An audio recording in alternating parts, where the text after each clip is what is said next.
Good day guys, this is Palmer's Vlog. So guys, bibigyan ko kayo ng some tips kung paano gumamit or how to proper use a standard helmet.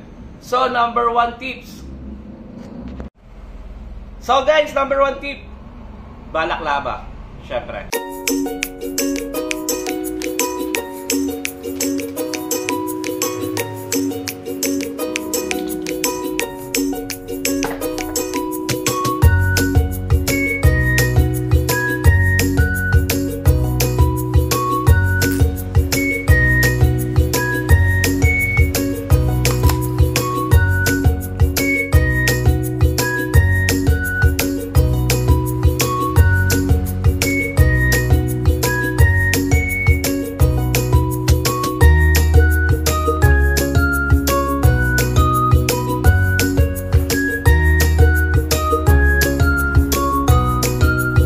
Number 3 tips.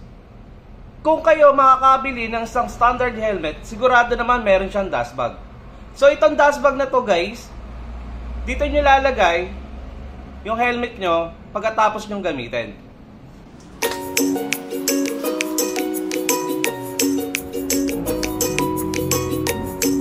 So guys, magiging maayos at proper talaga ang paggamit nyo ng isang helmet. So may iwasan din ito na magasgasan kapag lagi nyo itong bitbit, itong dust bag. So guys, sana po makatulong